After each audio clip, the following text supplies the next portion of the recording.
Howdy, y'all, and welcome back to Storytelling with Kyle T. Davis. So today we're actually going to be looking at the art of storytelling, something very important I want to go over. It's one of the foundation pieces I feel when it comes to storytelling, and it's very simple.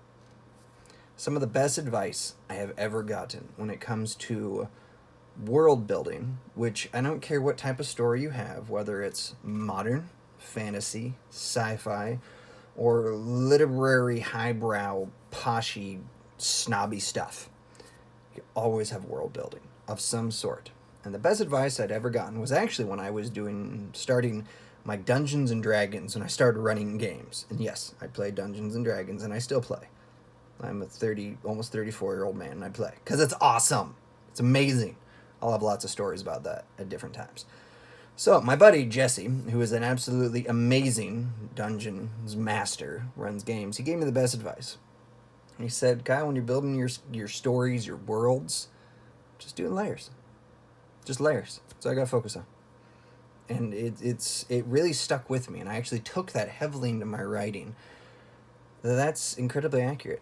Your first layer is going to be terrible. It shouldn't be good. You don't start all of a sudden and create Lord of the Rings. You don't start and create, Patrick Rothfuss's The Kingkiller Chronicles. It's layers. You start with a simple idea. You start with a very small thing, and you go from there.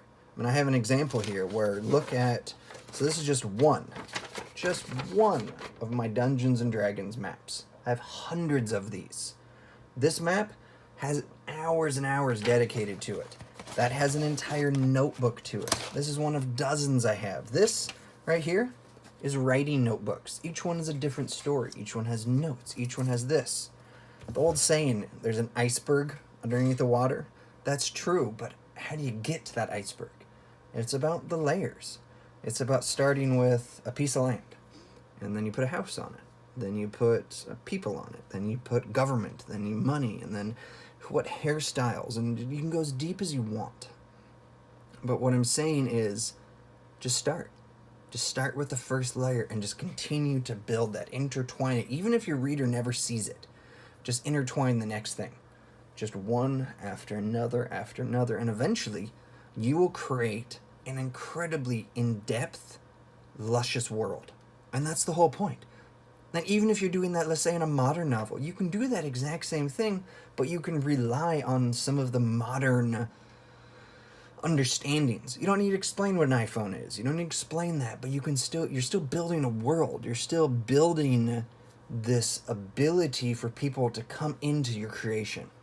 And you do that by just putting stuff together, bit by bit, and tying them together. And they'll naturally start to tie together as you make them more complex. So that is what I have for today, world building with Kyle T. Davis. I hope you enjoyed it, my little antidote, and maybe useful advice. I don't really know. I mean, it helps me sometimes, or I just beat my head against a wall. So both work. So, again, thank you very much. If you enjoyed this video, please subscribe, and please hit that little notification bell so you can see when my new content comes out. Also, as always, please check out my videos below. Lame joke time. So what do you call a boomerang that won't come back? A stick. Oh, yeah, that one kind of fell flat, but I still really like it. Okay. Thank you, everybody, and everyone have a great day.